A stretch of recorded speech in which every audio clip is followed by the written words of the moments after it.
읽어드릴까 해서 가져온 게 봉우 선생님 일기예요. 봉우 일기라고.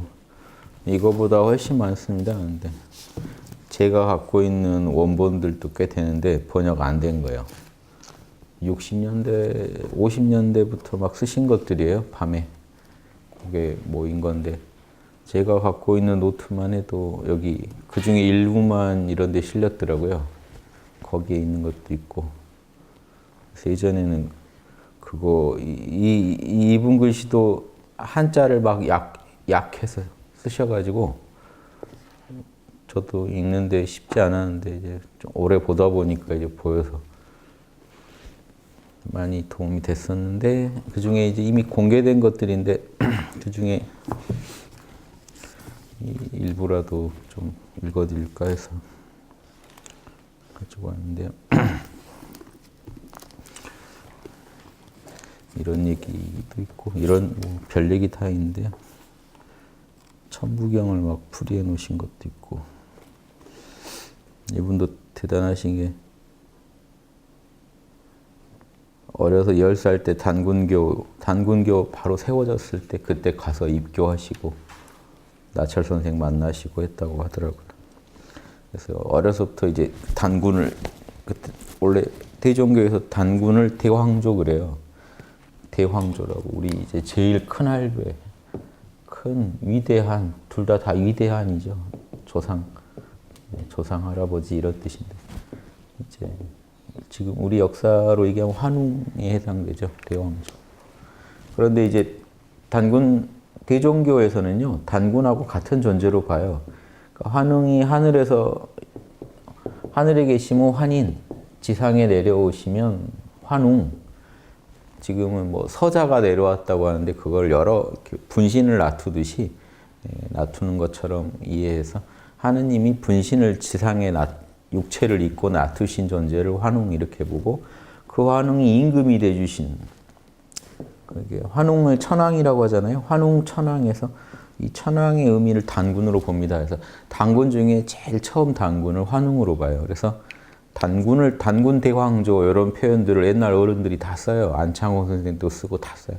단군 대황조. 독립운동 하던 분들 다 대종교 분들이 많으셨거든요. 그래서 다 단군 대황조 이렇게 썼는데 봉우 선생님이 이제 단군 우리가 아는 그 단군을 대황조라고 하면 안 되고 원 단군 그냥 단군이 아니고 근원적인 단군 즉 이제 단군 이전에 환웅을 얘기하는 거니까 그런 의미로 쓰세요. 그런데 봉우 선생님은 아무튼 본인의 대종교 이 철학의 영향도 있겠지만 이분 스스로가 태어날 때부터 아버지가 그대 아들은 북극성에서 내려온 아들이다. 개벽 신호탄 쏘려고 한반도에서 개벽이 시작되는데 전 지구적이 거기 신호탄 쏘려고 내려온 사람이다 해서 본인도 공부하시다가 자기 근원을 확인하신 게 북극성에서 주의선인인가 자기가 그런 선인이었다 하면서 그래서 여기 이제 개벽에 첫 싹이 나야 나중에 그걸 꽃을 피울 거 아닙니까? 꽃 피우는 팀은 따로 있고 나는 싹을 내는 게 내 책임이다. 그 내용 여기 다 써 있어요. 그래서 싹이 좀 제대로 난 거 보고 갔으면 좋겠다. 하느님 좀 나중에 자기를 좀 발령해달라. 좀 죽는 걸 늦춰달라. 이런 막 애절한 그 하느님한테 바치는 이런 글도 있을 정도로 자기 책임인 거예요. 이번에 싹을 해야 돼. 그게 소설 단위 우리나라에 딱 번역된 게 아니 번역이래 출간된 게 언제죠? 84년도에 나왔죠.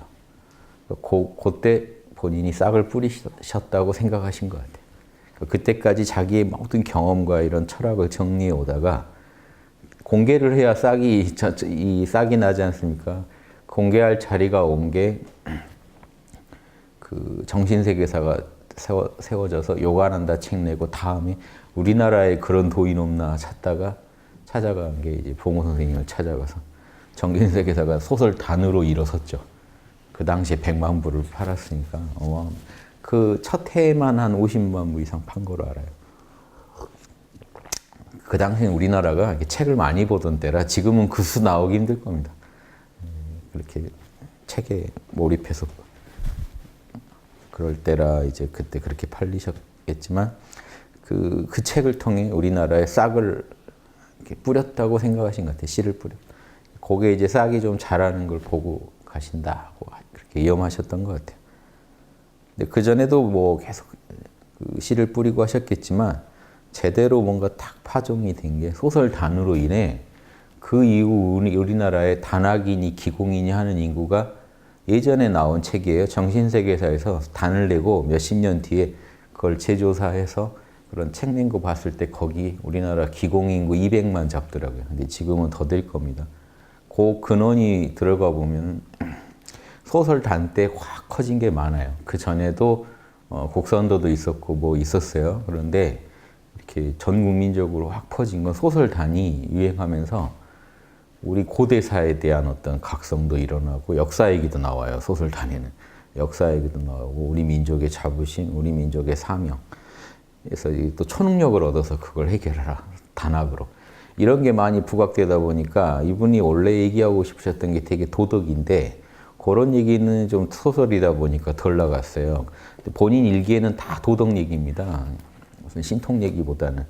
그래서 그 얘기를 좀 말씀드리려는 건데 그 본인 얘기 중에도 신통한 얘기들이 우리가 봐도 그냥 다른 거 아니라 이것만 읽어도 신통한데요.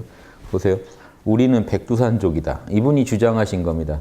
동이족이 뭐 말이 좋건 어쩌건 간에 이미 중국에서 동이 그러면 좋은 말이 아니거든요.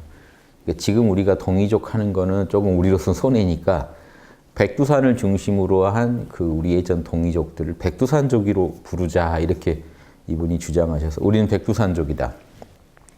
수천 년간 침체했던 운이 3,000년 침체했다 그래요.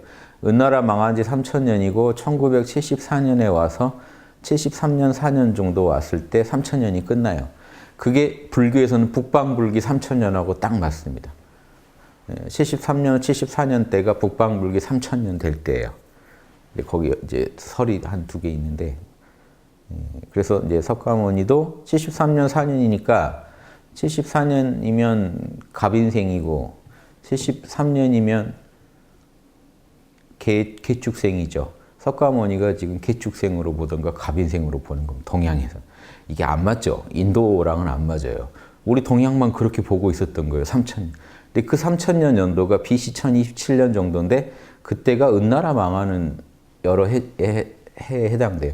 여러 설이 있는데 그 중에 한 설에 해당돼요. 근데 옛날 어른들이 그 연도부터 기점을 잡아서 3,000년 동이족이 고생하고 3,000년 끝나면 동이족으로 운이 온다 해서 3,000년에 어떤 계약이 신선들끼리 계약을 맺었다. 이런 내용들이 소설 봉신방 이런 데도 이렇게 나타납니다. 신선들 간에 뭐 계약을 했다. 동이족이 그때 강태공한테 밀려서 주나라한테 망하고 은나라 후퇴할 때부터 우리나라 운이 쇠퇴한 걸 언제 우리 민족 운이 쇠퇴한 걸 은나라 망한 걸 기점으로 계산을 해요. 근데 신기하게 그게 부처님 우리 중국이나 한국에서는 부처님 뭐죠? 부처님 생일 탄생 연도 생일이 있는 그 연도가 된 거예요. 그래서 3,000년을 계산하니까 지금 3,000년이 넘었죠.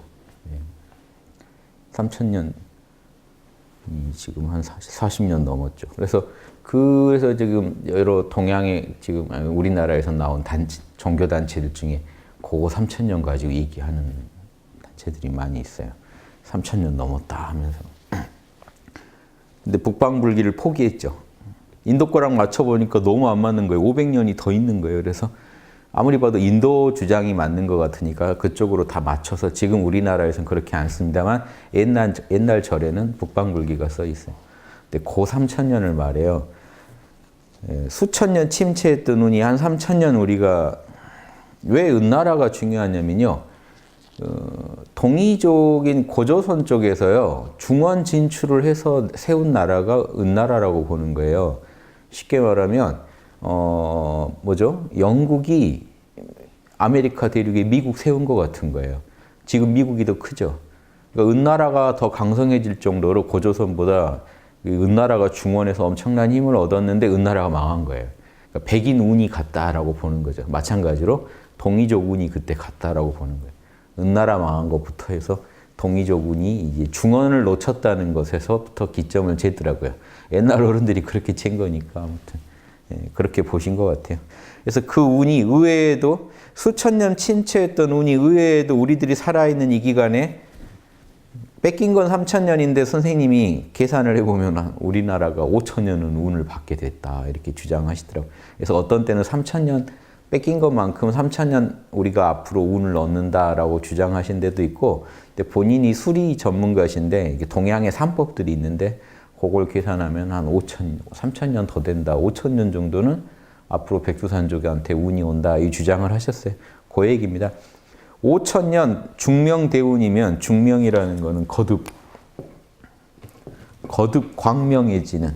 예전에 원래 광명에 있는데 그 타고르 시 있죠. 예전에 우리 찬란한 이 한민족이 다시 한번 타오른다 하는 그 내용처럼 이 타고르 시처럼 다시 거듭난다는. 중명대운을 대왕조님이 여러 성인들 철인들 앞에서 포고하시고 천상에 천문에도 이 선생님은 천문에도 밝으니까 하늘의 별에 이미 그게 예고가 됐다 이런 식으로 주장하시는 겁니다. 이미 예고하신 성스러운 빛이 출현했다. 하늘 별에서도 지금 동양 천문학으로 볼 때 백두산족한테 운이 온다는 게 하늘에도 선명하고, 또 직접 보신 것처럼 대왕조님이, 선생님은 대왕조님을 이렇게 환인으로 보니까 저 북극성 제일 주인이잖아요. 하느님으로 보는 거죠. 인간 중에 하느님. 불교에서 말하면 십지보살이죠. 그걸 환인으로 보는 거예요.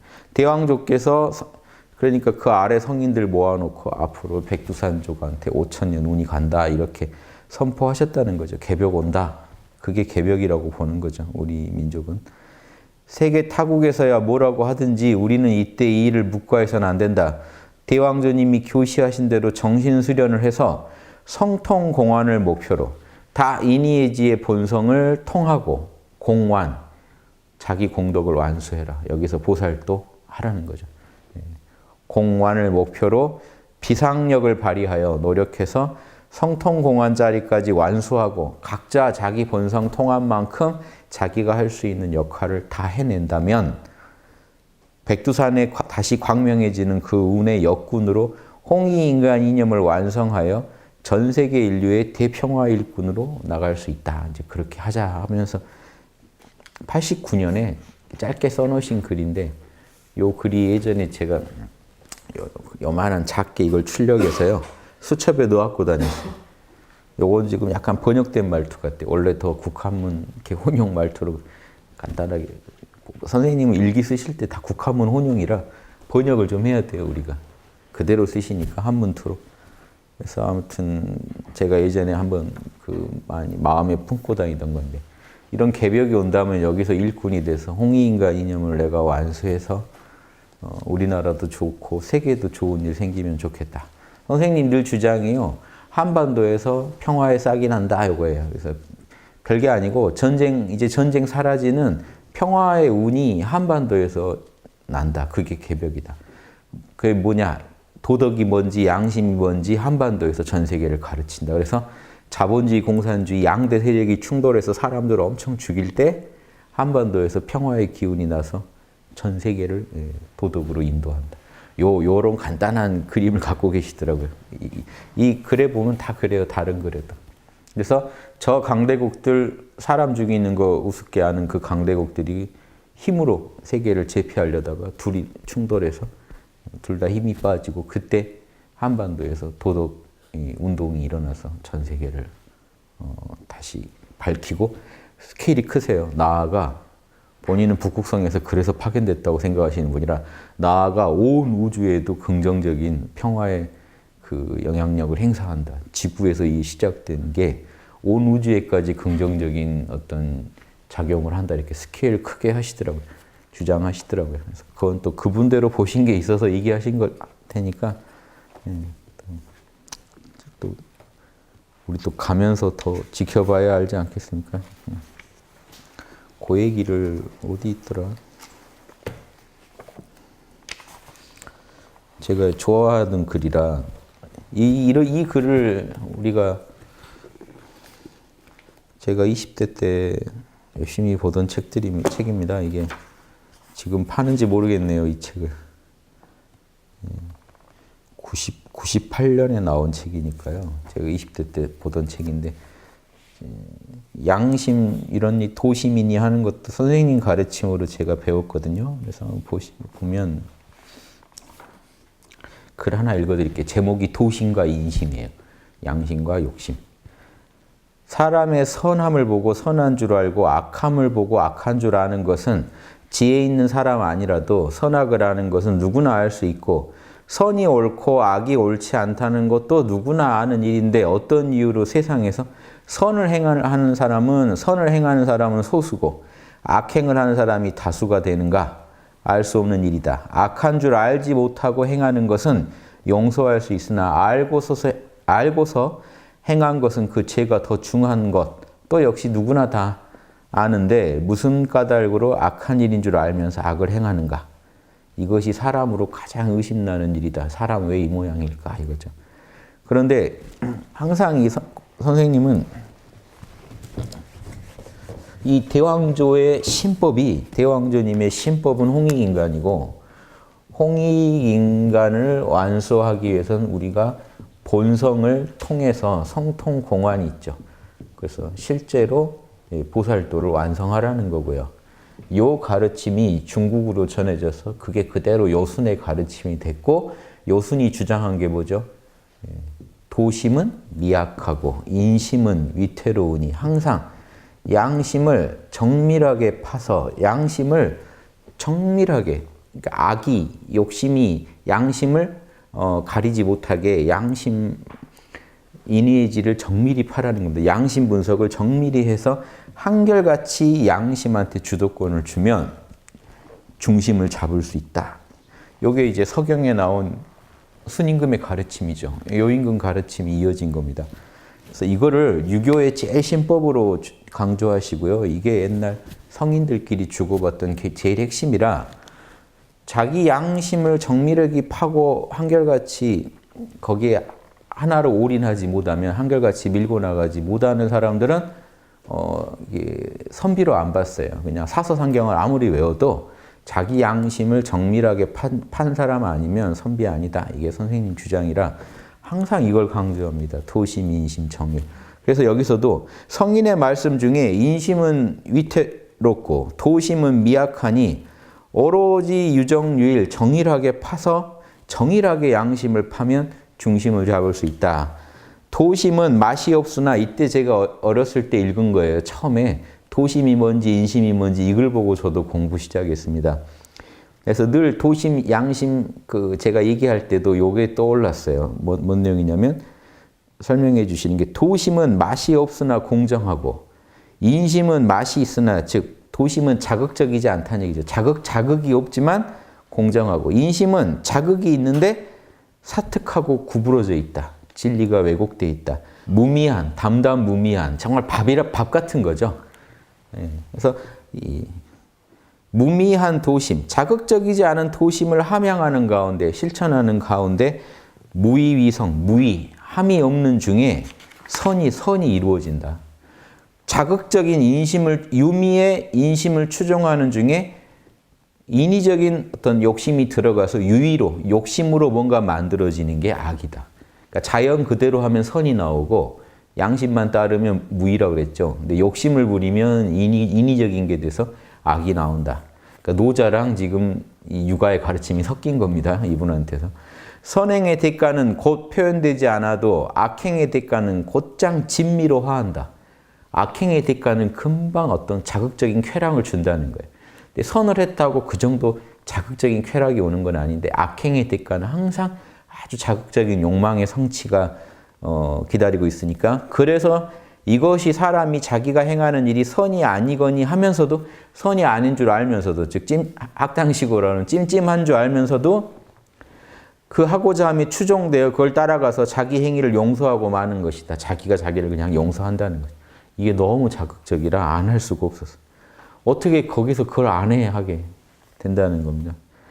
다른 사람의 행하는 일이 자기와 동일한 일을 할지라도 그 일이 부정한 일이와 악하다고 평을 할 줄 아는 사람이 다른 사람이 그 일을 하면 반드시 악하다고 할 사람이 자기가 할 때는 허용한다는 거죠. 그러니까 자기가 하면 뭐죠? 뭐 로맨스, 남이 하면 불륜. 이런 것처럼 이렇게 되고 만다. 이것은 그 진미의 대가가, 그 자극적인 맛의 대가가 담담무미한 도심의 대가보다 일시적으로 나은 관계로 당장에는 그 맛이 더 크니까 가는 거다. 자기를 용서하는 것이지 알지 못하고 범한다고 못하겠다. 진짜로 다 모르고 우리가 악을 한다고는 못하겠다. 알면서도 자기를 용서하고 가는 것 같다 이거죠. 사람이면 분명히 이거 아니란 거 아는데도 가고 마는 이런 실존적인 문제가 있는 것 같다. 인간의 이런 욕심과 양심에 대한 진단이 제일 중요합니다.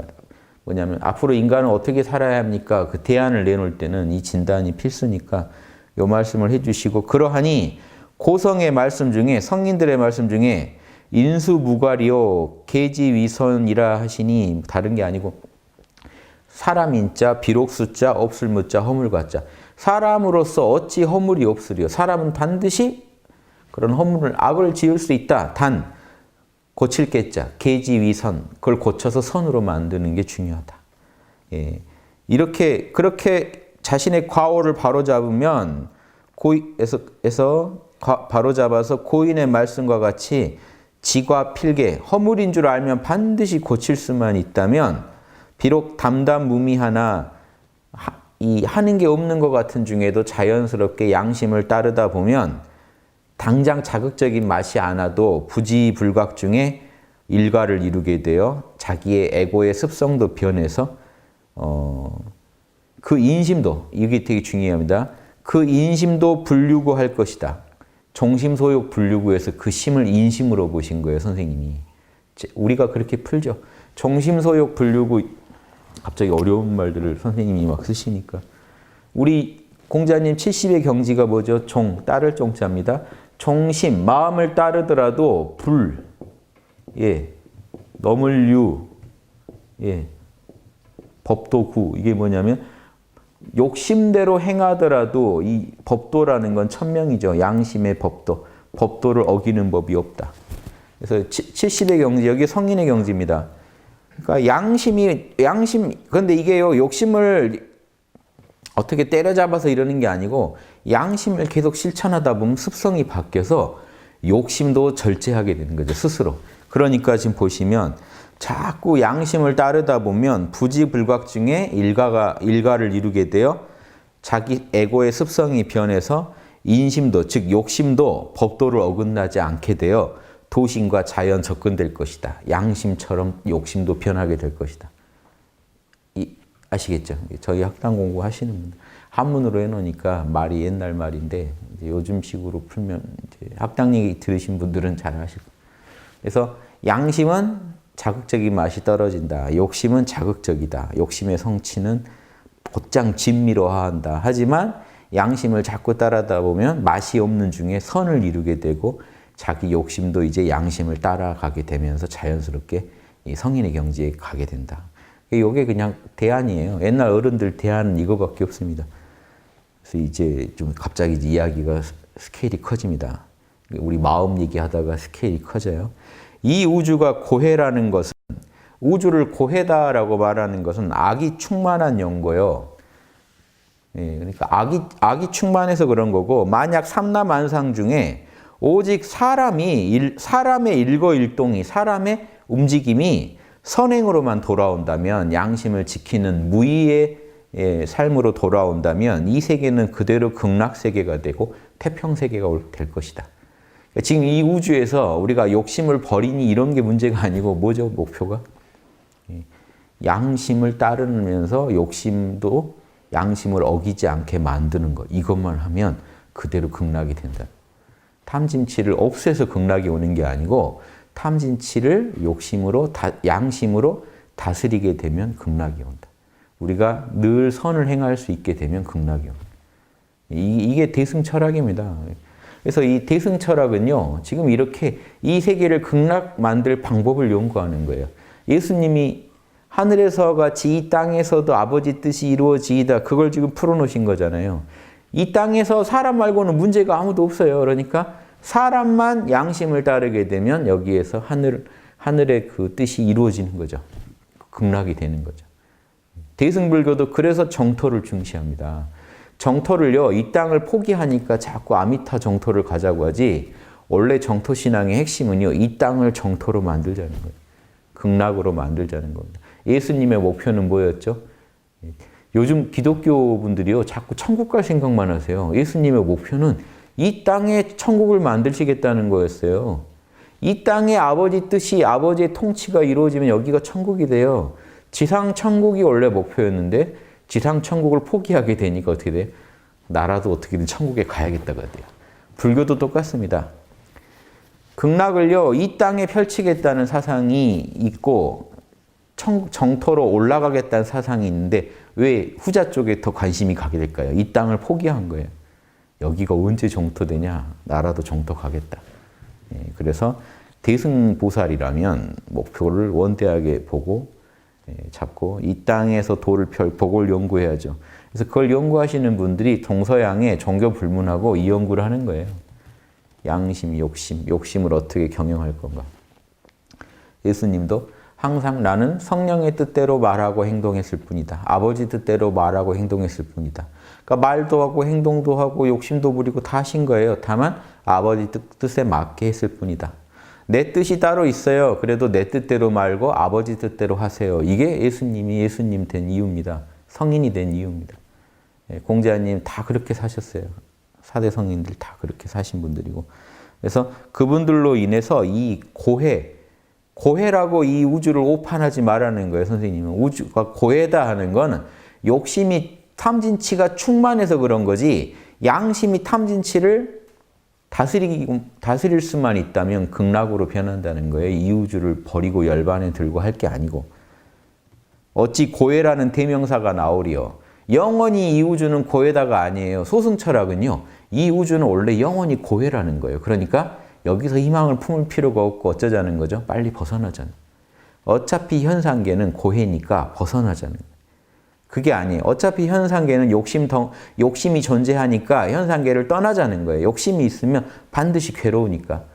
그런데 선생님은 욕심이 있어서 양심으로 다스리면 된다는 거예요. 그게 극락세계 만드는 비법입니다. 그래서 이 봉호 선생님이 이 철학을요, 이분이 대승불교를 연구하신 그런 것도 아니에요. 이분은 동양의 이 유학을 주로 해서 단학을 공부하신 분이죠. 결론이 똑같이 나잖아요. 저는 이런 부분들을 우리가 주목해야 된다고 봐요. 후학들이.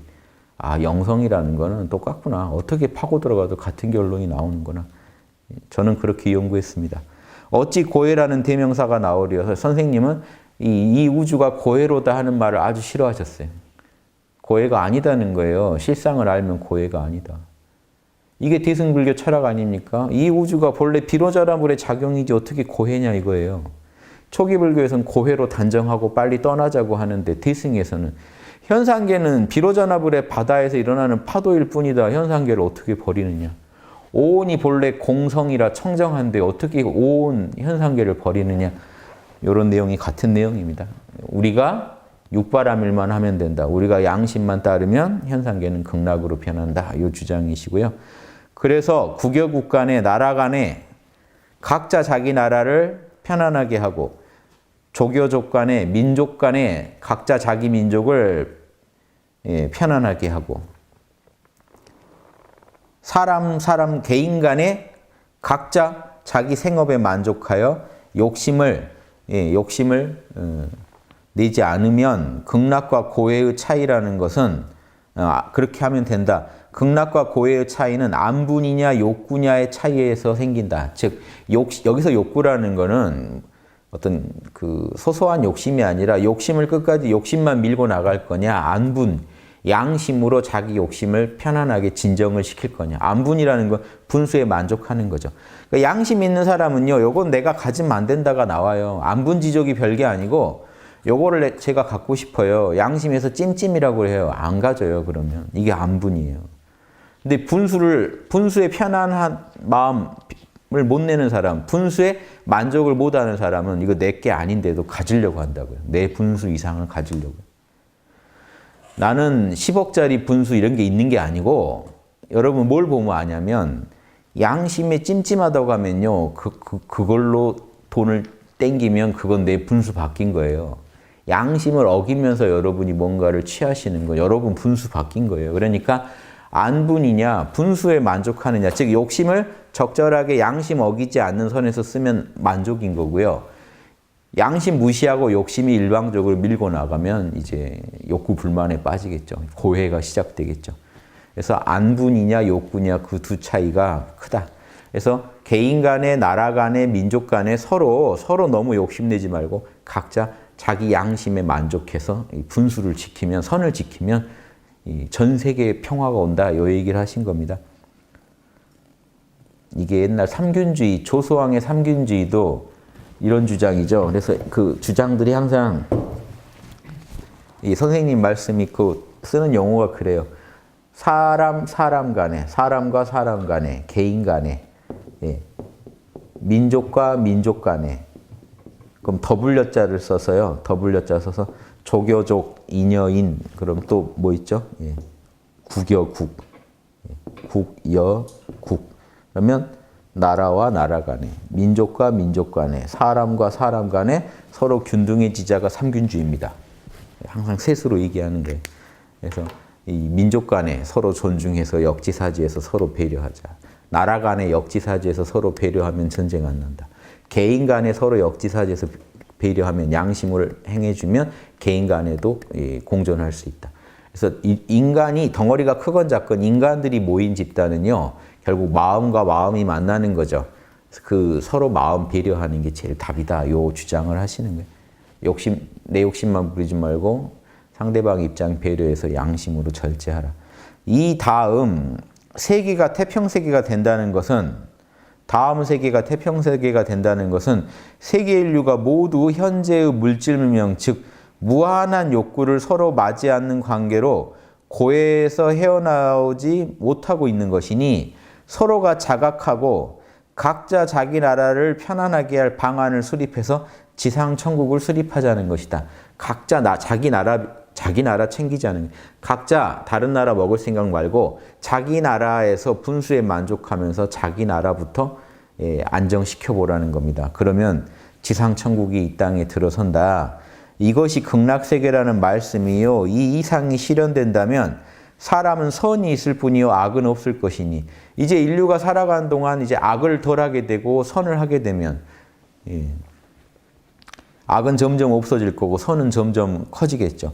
죄가 어느 곳에서 나오리요. 이것이 대왕조님의 홍익인간의 대이념이시고, 이게 별게 아니고 양심 지켜라, 양심으로 욕심 다스려라 하는 게 우리 민족 그 제일 어른이신 대왕조님의 홍익인간 이념이고, 공자님의 이 말이죠. 공자님의 대동정책이다. 모두가 화평할 수 있는 게 대동책이거든요. 대동의 어떤 방책. 그래서 대왕조님의 홍익인간 이념과 공자의 대동책을 선생님이 제일 높이 평가하는 겁니다. 그게 극락세계 만드는 비법이다. 영화세계 건설하는 비법이다 해서 불교까지 이렇게 회통해서 보세요. 이거 말고는 다른 게 없다. 그러면서 마지막 지금 4줄 남았는데 이 말이 확 커져요. 현대는 물질문명의 극치에서 죄악의 극치를 범하고 있다. 욕심만 따라가라고 외치고 있으니까요. 양심을 돌아보게 안 시키니까 죄악의 극치다 이거고요. 이것을 정신과 물질의 융화, 이원합일로 현 세계를 구하자는 것이다. 정신도 만족시키고 물질도 만족시키자는 거예요. 즉 이러니까 욕심을 버리자는 게 아니에요. 욕심도 채워주되 물질 문명도 발전시켜서 욕심을 채워주되 정신 문명을 발전시켜서 양심으로 그거를 다스리자는 거죠. 이 두 개가 균형을 이루면, 이게 인심은 욕심 문명을 상징합니다. 물질 문명. 도심은 정신 문명을 상징해요. 근데 도심이 중심을 잡을 수 있어야 돼요. 그래야 이 문명이 균형을 이루죠. 고얘기시고요. 비록 그 싹은 터럭보다도 작으나, 지금 그 양심 문명의 새싹이 우리 민족한테서 이제 본인도 그걸 평생을 걸쳐서 그 싹나게 하려고 노력하셨잖아요. 근데 아무튼 그 사업에 대한 평가가, 또 우리 민족의 많은 도인들이 개벽 온다고 준비를 시켰죠.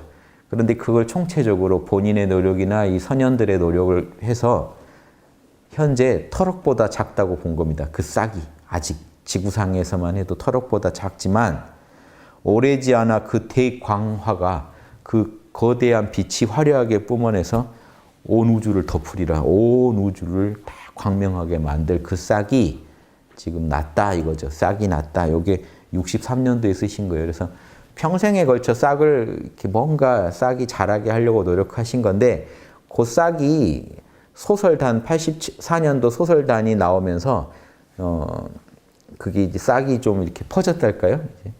아직 싹 상태지만 이게 뭐죠? 이게 확 어디 뭐죠? 좁은 그 모짜리판에서만 자라던 게 여기저기 뿌려진 그런 격으로 이렇게 보신 것 같아요. 그래서 그 싹들이 우리나라 전역에서 더 이렇게 자라는 거를 보고 싶으셨던 것 같은데 63년도만 해도 진짜 소수만 이런 거 연구하지 않았겠습니까?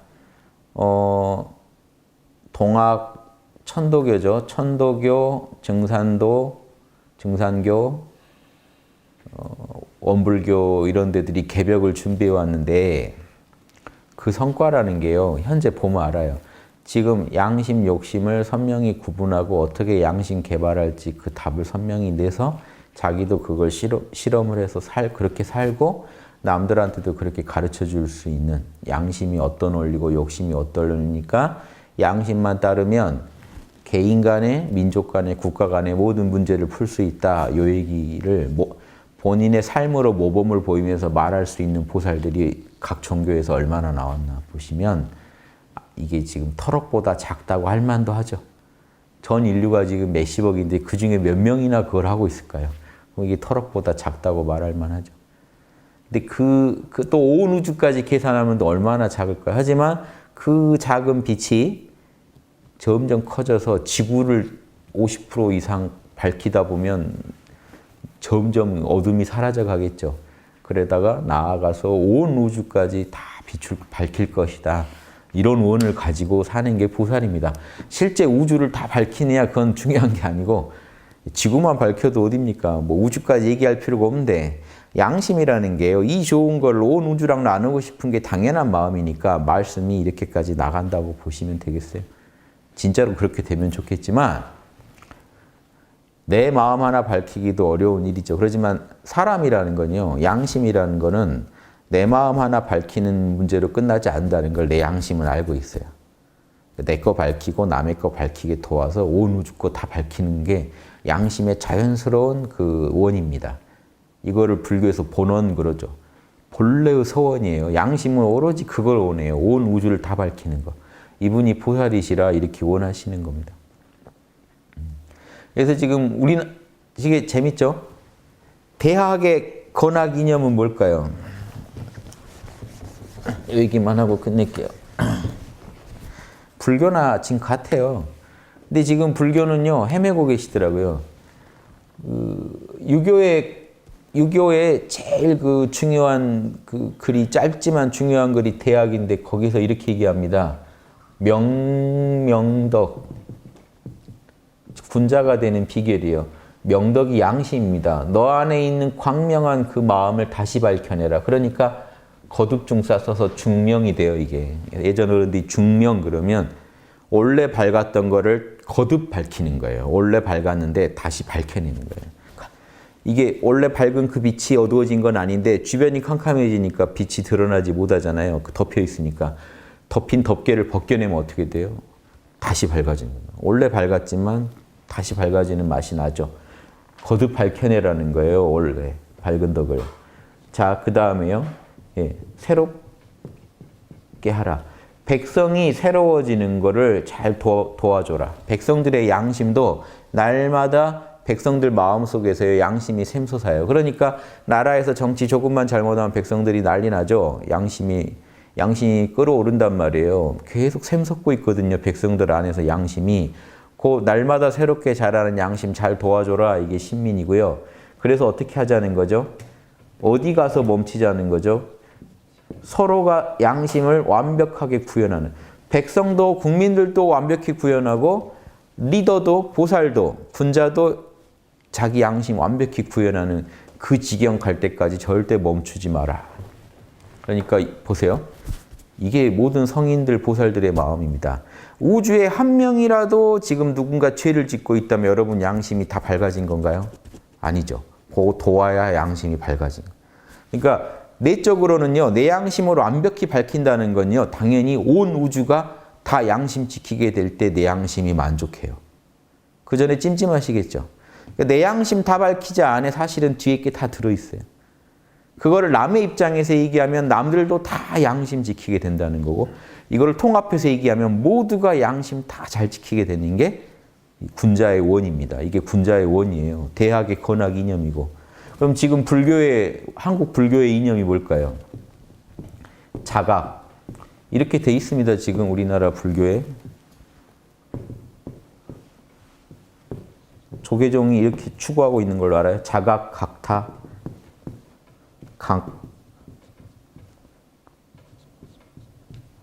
강만. 자각, 각타, 강만.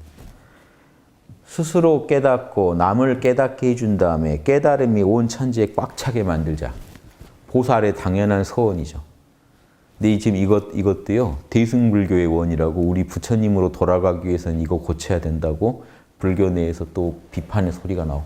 왜냐, 지금 그분들은 지금 소승 대승이 너무 헷갈려요. 지금 대승이라고 표방하다가 이걸 안 하고, 말만 이렇게 해놓고 안 하고 있으니까 비판이 어떻게 나요? 부처님 법으로 돌아가자. 우리 교주, 맨 처음 교주이신 부처님 말씀대로 돌아가자 하니까 그 말씀은 또 소승적이거든요. 이거 지금 헷갈리고 있습니다. 대승을 못 감당해서 일어난 일인데 답을 소승에서 찾으려고 그래요. 초기 불교에서 찾으려고 그래요. 안타깝더라고요. 그냥 지금 이 이념 너무 좋은데 이걸 하려고 노력할 어떤 방책을 찾아보지, 이걸 아예 뜯어고치고 싶어 하더라고요. 어차피 이거 걸어놓고 한 번도 이렇게 안 하니까. 뜯어고치지 않은 주장까지 봤어요. 부처님식대로 돌아가자. 그럼 어떻게 돌아가는지 아세요? 계정에 닦아서 열반을 증득하자. 그리고 그 열반을 남들하고 나누자. 이렇게. 이게 내용이 딱 소승으로 돌아가 버려요. 그런 주장을 지금 하고 있습니다. 안타깝죠. 뛰어난 불교학자들이 이런 얘기를 해요. 그분들의 어떤 진심은 알지만 제가 볼 때 안타까운 게 소승 대승이 막 섞여 있어요. 이게 대승의 이념입니다. 나를 밝히고 남을 밝혀서 온 우주를 밝히자. 군자의 원이듯이 보살의 원은 자각, 각타, 강만이에요. 내 불성을 최대한 밝혀내고 중생들의 불성을 최대한 밝혀내서 온 우주를 불성으로 광명하게 화엄세계 만들어보자. 이게 양심의 바른 원입니다. 이게 문제가 있는 게 아니에요. 지금 양심 밝히는 법조차 모르는 승려들이 문제죠. 그리고 또 제가 신자도 마찬가지입니다. 부처님 제자들로서 어떻게 밝히실 건지 양심을. 근데 이게 모순이에요. 불교의 모순이에요. 부처님 제자들로서 어떻게 하실래요? 그럼 부처님이 하신 대로만 하면 되잖아요. 그러면 또 소승이 돼요. 제가 볼 때도 너무 힘들게 살고 계세요, 지금. 답 하나 찾는 게 이렇게 어려워진 이유가 소승, 대승이 섞여버려서 그래요. 제발 제 강의를 보고 소승, 대승 좀 나누세요. 대승의 문제는 대승으로 푸세요. 실제로 보살도를 원하시는 겁니까? 열반에 들기를 원하십니까? 먼저 정하세요. 열반에 들기를 원하셨으면 철저히 초기 불교로 돌아가세요. 한국 불교를 초기 불교로 바꾸세요. 애매하게 우리가 대승이라고 하면서 초기 불교식으로 가자고 하는 분들이 너무 많아요. 전문가들이 그러고 있어요. 이 땅에 대승을 밝힙시다. 그럼 어떻게 하면 됩니까? 빨리 사막 닦아서 열반을 증득합시다. 부처님을 닮읍시다. 그러면 또 초기 불교로, 소승 불교적으로 돌아가요. 그래서 제가 이런 안타까워서 말씀드립니다. 봉호 선생님은요, 아주 홍익 보살이세요. 훌륭한 보살이세요. 그래서 이 본인의 삶을 통해 이 땅에 양심의 씨를 뿌리려고 엄청나게 고생하셨어요. 그래서 이 일기 보면 그 내용이 나와서 또 제가 볼 때 불만스러운 부분도 많지만 이 부분을 제가 높이 사드리는 거예요. 이분이 고생하셔서 제가 홍익인간을 배웠거든요, 이분한테 처음 들은 거예요. 홍익인간을 그렇게 푸는 걸 못 들어봤는데 이 양반이 제가 19살 때 이분한테 들은 게 홍익인간은 딱 정해져 있다. 나를 정확히 알아서 남을 알고 또 남을 알아서 나를 알아내는 게 공부의 바른 순서다. 따라서 우리가 공부를 통해 나를 정확히 알면 또 다른 나인 남도 알 수 있고 남을 알면 남도 도울 수 있고 그러면서 남도 또한 나를 돕게 된다. 이게 기본이라는 거예요. 이게 공부의 올바른 순서이기 때문에 이 원리대로 홍익인간은 뭐냐? 이 원리에 입각해서 내가 나를 먼저 정확히 알아서 내가 당하기 싫은 거는 남도 당하기 싫겠구나 하는 거를 꿰뚫어서 내가 당하기 싫은 건 남한테 절대 안 하고 내가 나를 정확히 이해해가지고 나는 이런 거를 받고 싶어 하더라 하는 걸 알아내면 남도 또한 나와 같을 테니 남들도 이거는 받고 싶겠구나 하는 걸 정확히 파악해서 남들한테 그거 먼저 해주잖아요. 그러면 남들도 또 나한테 그렇게 대할 것이다. 이런 원리로 인류가 서로 공생할 수 있다. 이게 우리 단군의 홍익인간 이념이다. 환웅의 홍익인간 이념이다. 이렇게 가르쳐 주신 그게요. 머리에 딱 박혀서 이분 글에는 어디 펴도 다 그 얘기만 나옵니다. 남은 또 다른 나다. 그래서 남을 이해하는 게 사실은요. 여러분 남을 이해하는 게 나를 이해하는 거예요. 남의 마음을 이해하면요. 내 속에도 그게 똑같이 있거든요. 나를 압니다. 과거를 이해하는 건 과거의 나를 이해하는 거예요. 우리가 미래를 고민하는 건 미래의 나를 지금 고민하는 거고. 현재의 또 다른 수많은 나를 연구하는 건 결국 이 현재의 나의 여러 모습들을 공부하는 거예요. 그래서 과거의 나, 우리가 역사를 공부하면요. 과거의 나를 보는 거고요. 현재를 공부하면 현재의 나를 보는 거고. 미래에 대해서 계획을 세우는 거는 미래의 나에 대해서 우리가 연구하는 거다. 결국은 다 나다 하는 주장을 하세요. 다 나다. 다 나의 다른 모습들. 똑같으니까요. 남이 나랑 다를 거라고 생각하십니다. 사람들은. 그러니까 여러분 이거 진짜 먹고 싶죠? 만약에. 그럼 남들보다 내가 제일 먹고 싶고 남들은 별로 안 먹고 싶을 거라고 전제하고 먹어요. 신기하죠? 내가 진짜 원하고 그게 희소할 때는요. 꼭 이걸 나만 가져야 된다는 뭔가를 상을 세웁니다. 그때는 남하고 나를 딱 끊어버려요. 또 억울한 일 당할 땐 그렇게 또 남하고 연결시켜서 남들한테 나 좀 봐주라 하고 내가 딱 또 원하는 거 챙기고 싶을 땐 바로 끊어버리고 남의 마음은 나 같지 않을 것이다 전제하고 이건 나만 좋아할 것이다 하고 마음대로 이렇게 계속해서 에고를 조작해 가니까 마음이 엉망으로 쓰이는 거죠.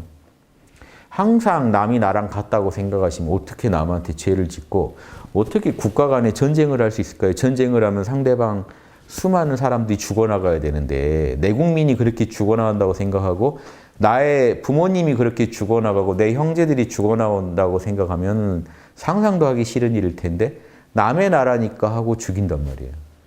그렇게 황금률이니 뭐니 그 율법으로 받고 예언자들 통해서 경고받았던 이스라엘이 하는 짓 보면 팔레스타인에다 얼마나 악독한 짓 겁없이 하면서요. 하느님의 뜻이라고 하나라도 더 죽이라고 그랬다고 주장을 하더라고요. 팔레스타인 사람은 한 명이라도 더 죽이는 게 아버지의 뜻이라고. 이제 그 지경까지 돌아올 길이 없죠. 하느님의 뜻을 하나도 모르는 사람들이에요. 하느님의 뜻을 왜곡시키면은 그 지옥 가는 겁니다. 그런 소리 하면 안 되고 아버지 뜻은 모두가 서로 하나라는 거예요. 다 똑같은 아버지 자녀라는 거예요. 그래서 남을 나처럼 바라본다는 게요. 엄청 심오한 얘기입니다. 그 안에 도가 다 들어있어요. 그러니까 이 초능력을 얻고 뭐 별걸 다 차크를 열고 별짓을 다 해야 돼요. 마지막에 남을 나처럼 못 여기면은요. 꽝인 겁니다. 그 사람 영성은요. 바닥인 거예요. 뭐 화두를 터지고 화두에 뭐 터지고 뭐 연부를 하다가 뭐 부처님을 뵈도요. 남을 나처럼 못 여긴다. 그게 결국 육바라밀이죠. 육바라밀이 안 나온다. 꽝인 거예요. 공부 수준이요. 그만큼밖에 안 되는 거예요. 아주 작은 폭으로만 성취한 것밖에 안 돼요. 하늘을 보는데 아주 작은 대롱으로 보는 수준밖에 안 돼요. 그것도 보긴 본 거지만 전체를 못 보니까 엄청난 오판을 하고 있는 거예요. 그래서 저는 이런 거를 선생님을 통해 배웠기 때문에 제가 이분을 높이 보는 거고 보살도를 이분을 통해 배운 거거든요. 저는 그렇게 보살도를 배웠어요. 불교로 배운 게 아니고 처음에 제가 19살 때부터 이분의 언행만 되게 연구하고 관심 갖고 빠가 돼서 연구했단 말이에요. 그러다 보니까 이분 삶에서 그대로 보살도를 배운 거예요. 이분 삶에서 늘 주장하시는 게 죄는 내가 짓고 편리는 뒷사람들이 보게 하겠다. 항상 그 주장. 그게 보살도예요. 그러니까 이 손에 때묻혀야 할 일은 내가 하고 그 복은 예, 중생들이 받게 하겠다. 가족한테는 그런 생각 잘 하시죠? 내가 굳은 일을 하고 자식들은 복만 받았으면 좋겠죠. 이거를요 사회에 확장시키면 보살이 됩니다. 이 사회 전체를 나의 가족으로 보는 거예요. 또 다른 나로 보는 거예요. 처음 본 사람도 또 다른 나로 보는 거예요. 그러니까 그 사람을 대할 때 마음이 이미 달라요, 보살은. 그렇다고 해서 무조건 내준다는 게 아니에요. 또 다른 나지만 못된 나일 수도 있어요, 지금. 못된 어떤 습에 쩔어 있는 나일 수도 있죠. 그러니까 이거 함부로 덤비면 안 돼요. 하지만 기본 전제가 원수도 또 다른 나다 하는 시각에서 보라는 겁니다. 예수님 말씀이. 원수도 사랑하라니까 원수한테 찾아가서 안아주고 막 이렇게 덤벼보세요. 어떻게 되나.